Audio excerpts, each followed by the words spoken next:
Kali lisusu makambo ya danger liso ebotami BTV 3 chaîne sur YouTube BTV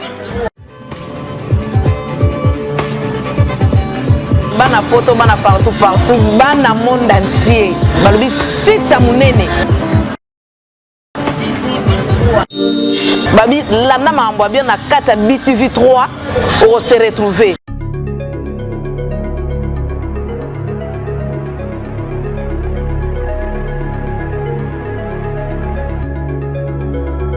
Angela Dotste.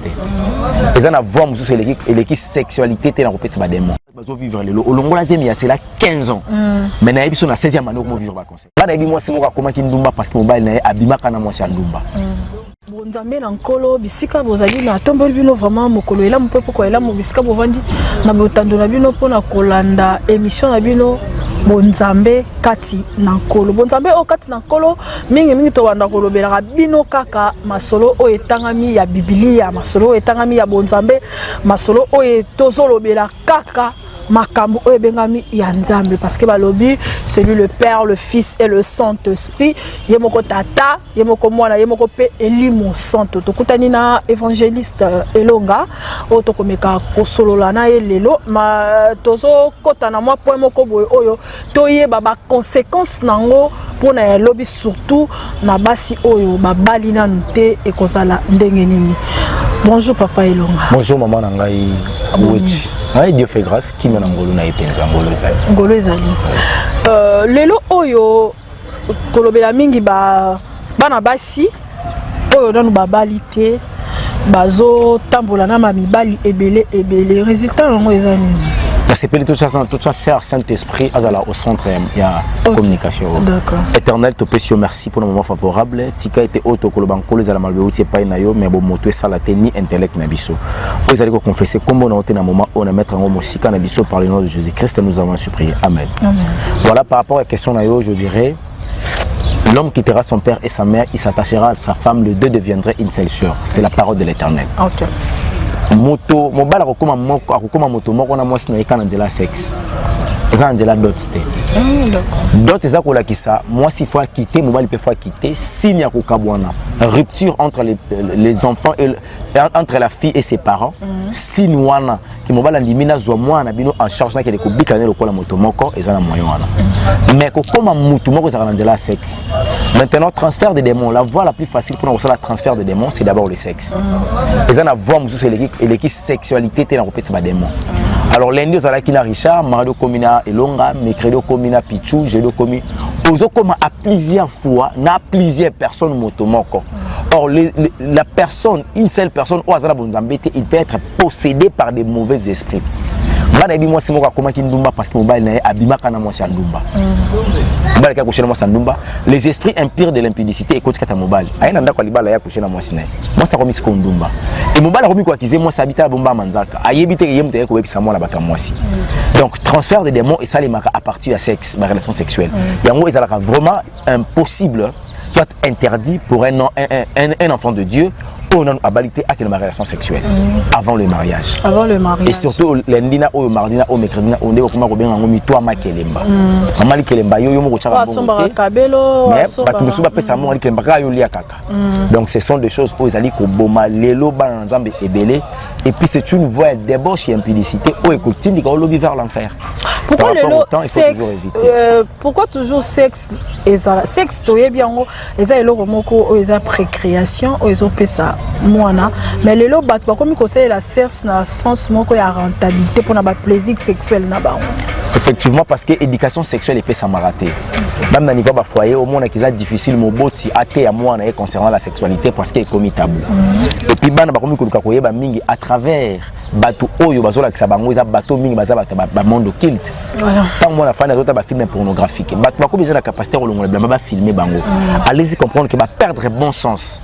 Mais à cause ya image ya maman ezali mbongo mutandimi na ye maman akonza ye mais nulité na ye esambwa. Nengo lobo bi sexe ezali secret ya procréation. Le sexe permet muto abotama. Ozomona à travers le sexe. Mais ce qui muta comme si sexe objet à plaisir et non objet à koluka mwana d'office. Ce qui a bala moi na yoana te yeba que sexe et comme il a un danger pour permettre à lobby devant Nzambe à un jugement. Ozomona Et voilà pourquoi ça qu'on a compris déjà que les parents ont la difficulté à couper sa éducation sexuelle. Il faut expliquer la vraie raison insecte, et le lingue de utiliser et dans moment manque à bilo qu'on a permettre le diable à côté à insérer mauvaise pensée katabatu. Et la jeunesse, ça devient un paquet d'ordures. Donc, bien n'importe quoi comme ça, les au niveau du sexe. Voilà, aujourd'hui, un moment que les filles, voilà, ça suit l'embatté. Ce qu'on a dit, la mammoula, ça nous aussi m'batté. On a ça qui dernièrement, il est comme moi, c'est un lycée.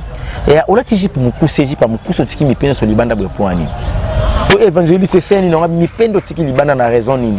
Et l'on est aussi m'insulté, l'on est au micro tous les saillots.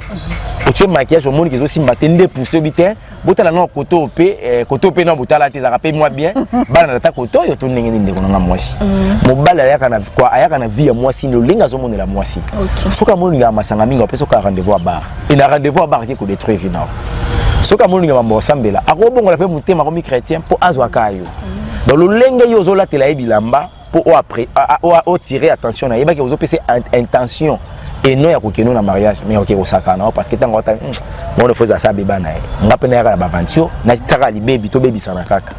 Donc, sexe, ils allaient voir mon co, ils sexe, ils tellement sacré.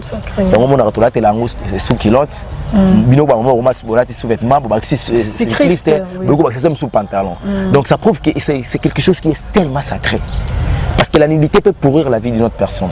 Pour un histoire qui aux autres tout le monde a la sorcellerie salima. Nous allons voir les bilamba niko saka. Azo saka zolo bazo beta. Et balikse qui l'a dit moi. Pourquoi la longo les bilamba? Parce que le sexe est sacré. Aux hommes Bobo tu longo bilamba moi maman alongo loliputa. Mais c'est fini. Vieux baby. Donc l'ini que le sexe est sacré. Mais le sexe c'est comme nous va c'est qui? Pourquoi? Parce que dans l'église bazo expliquer bisoter les conséquences de la sexualité. Même le roter rabiso ka bénédiction. Bazoter abino bénédiction biso. Ka bénédiction, okende poto, kobala, repentance ezate, ko yebisa biso nini ni muta ko tika mabe.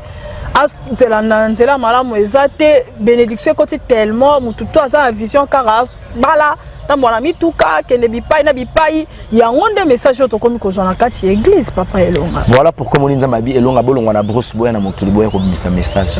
Et surtout il y a un message moko, la repentance et le réveil spirituel. L'homme doit se réveiller spirituellement à comprendre que bitumba nazo bundalelo ngamoko naza cause pour na avortement, ngamoko naza cause pour na mibali ya batu, ngamoko naza cause parce que na yiba kiloka batu na yeba ki ko bongisa ko fanda na sena moité. Le lenge na nga ya kobika et créer lenga le ba problème et ça na botata na ba maman na nga été. Mutu fo banda ko réparer d'abord na yemoko. Tu sais ce que ça dit rapport sexuel à mobile. Ndenge yo balité bonde ko nga mwasi. Ce que vous êtes ça rapport sexuel à mobile, au péché contre ton corps, tu le sais. Tu as péché contre ton corps parce que au sué en gros. Et au péché maintenant contre l'Esprit Saint parce qu'ils a tempelo na yo ko baby sango. Voilà maintenant les conséquences gros là après. Donc il y a un problème et soit disant les églises, il faut changer quand même message. L'église faut changer message. Faux. Fausse église. Quelqu'un a la grâce, le lien, le voyage et la prospérité. Or l'homme pour que l'homme soit prospéré, la première des choses, Fongola Deutéronome chapitre 28 premier verset. Si na niveau 15e, au moins si tu obéis à la voix de l'Éternel ton Dieu, en mettant en pratique ses commandements et ses préceptes, voici la bénédiction qui sera ton partage et tu auras du succès partout où tu dans tout ce que tu feras. Et je te donnerai la supériorité sur tout un son de la terre. Donc même yo pour matanamusa na yo et aussi na yo kaka au maître d'abord. En pratique ils allaient le bananzambe. Si tu le mets pas en pratique, à partir du 16e verset des Oloba, voici la malédiction qui sera ton partage. Donc muto a yo qui ne to so no bozo yoka. Ce qu'on mettre en pratique tu seras maudite. Na maudire yote. Mais ils ont déjà ma prérogative ton ma malédiction on kolo mo racha. Voilà pourquoi mon y passe comme makasi. Pourquoi? Parce que les gens bazo vivre na c'est malédiction on kola la kila ki bango pour tout ça le banzambe été. Mais les pasteurs bazo ya koyebisa bango que c'est possible. Nzamba mama nzamba bolingo. Malgré tout ce que tu fais, Jésus a fait une course pour makambo. Yesoa ila basumuki. Le pardon est là. Yo s'aimer. Le pardon c'est une puissance qui libère. Voilà, le pardon c'est une puissance qui libère à travers la personne qui a reconnu qu'il a fait le mal. Oui. Pour Nzamba limbisa yo Christ a l'accepté ba disciples comment prier. Ba ba bi mettre l'acception ndenge nini ya ko bonde la poto mona ki Jean-Baptiste a l'accepté ba yekolina. Alors na bango bolo baka notre Père qui est au ciel, que ton nom soit sanctifié, que ton règne vienne, que ta volonté soit faite sur la terre comme au ciel. Donne-nous aujourd'hui notre paix quotidienne. Pardonne-nous nos offenses comme nous pardonnons à ceux qui nous ont offensés. Donc, Christ a ignoré ce moment. Mais limbisa biso avec référence. Limbisa biso nenge biso to limbisaka. Parce que ceux qui ont la référence à limbisa baninga te c'est que pardon pas nous pesate. Soka yo limbisa baninga te. Which no yebiso nza matikala ko yokote. Mama bene so sala nzamba yoka na yote. Oui, papa Elonga, tu vas signaler sur ton chité déjà. Nangi to zo moi résumé mon qui avant to chité papa Mardoché, moi quelques minutes sur sa biso. Lelo oyo conséquence ni o ba jeune fille. Bazozwa to banana na ba jeune fille ya kolongola zemi na batu mususu eza na ba femme mariée mususu na katanda kwa mabala pe balongola pe bazemi makila wana ekendate balongoli zemi makila tike na maboko tango longoli zemi olongoli molimo olongoli mazemi ubwaki na maya kalamu yeba ki espoir ne ke na monde kabbalistique ndo kya mai eza ko ganga na défaveur na yo ba blocage et belé bazo vivre le olongola zemi ya c'est là 15 ans mais na ebiso na 16e année comment vivre ba conséquences parce que c'est comme ça avec les lycéfaires lycéfaires ko ça ma belle lo après ces conséquences de l'autre pour osa na facilité au sala mabe au monde qui na 50 ans mais pardon ici là or aux autres ko confesser les pardons ils ont mal consommé. Il faut confesser chez les hommes de Dieu. Moli mon sang ko yeba ko pesa bango orientation ba la ça ndenge ni ya ko sala prière na yo ya confession du péché par l'aide de l'Esprit Saint et qu'on permettre yo au sein la rupture ya son et makila wana e ganga na trop na mbete. Soko bito banda de 1980 tout ça 80 2000 2010 acheka 2008 2005 80 2005 no yebiso ba fi ba simi makila na maboko na ba sima ba fi ba libanda bazana makila na maboko. Makila wana pourquoi t'as le code diable appelé bango ayebisi bango que non il faut savoir éviter le sida, il faut toujours utiliser les préservatifs dans le rapport sexuel avant le mariage. Bango beaucoup kaka ba fi ba développer TP sa maladie na ko ça préservatif té on aura fi muso abeta ngane et si nga ko ba bikona lingango teza loka na okabola sentiment na ngana mafuta tu peux imaginer. Alors moi ça mobali balingani na ba relation na bango ba ça soki na 1 ou 2 mois na pesa bango ata une année ba comme niveau ba que non yo ngato ça la rapport sexuel à la protéger c'est qu'on a confiance dans la tête. Ouais, c'est ce que les hommes disent. Voilà, donc la confiance ils ont permettre yo tout ça na biso et à la protéger té. Diable a impliqué bango penser wana té c'est qu'on a confiance na oté. Pour bon accès qu'on a confiance na yé boké na ngobongo boké ta boké ndiko ça rapport sexuel là non protégé et qu'on permettre bango bazoazemi. Tant qu'on zoazemi ba komi ko ça la calcul ya vie ba réalité par rapport âge famille mangambuto esimbité kolongola tant ba kolongola ba kena comportement o lobeke ko bloquer vie na bango. Le diable a joué na gêne na bango sur le plan ya santé makila et intellect ndomoni lelo jeunesse et ça bloqué mboko to bandaka ko lela parce que makila est belé à part ba politicien basali bisombe na banda ko na maboko et ça na mukolonkola ko pesa orientation pour ça la néfis kata campagne d'évangélisation ko senga biso ba avortant biso avortant biso to kene ko faire avorter na bato ba balongola bazemi ba yananu po bana o bazali lo bana o bazaba avortant ko senga ma wana nzambe makila Yesu ekita ezipa mingongo wana etika ko ganga na défaveur na biso to mona changement. Les appels sur que mingongo wana ganga makila. Le sang crie. Le sang d'Abel criait la vengeance. Le sang est gangaka parce que la vie est liée dans le sang. Dans le sang, oui. Oui. La vie est liée dans le sang. Makile gangaka. Parce que makile zo ganga la vengeance na nini. Nzamba pesi molimo na chango na kati makila. Pour makila ne utaki spermatozoïde. Et ça un mystère moko esali makilo ngolango sperme et comme sango makila. Donc c'est Dieu lui-même sait comment est-ce que ça qui miracle na ye. A pesi na forme ADN. Après c'est na ba caractère ozomona. A tiena esprit na prédestination na chance na étoile. Et yo ke longoliam. Et makila ne ke na de tourment et fandi et komi konyo kwama.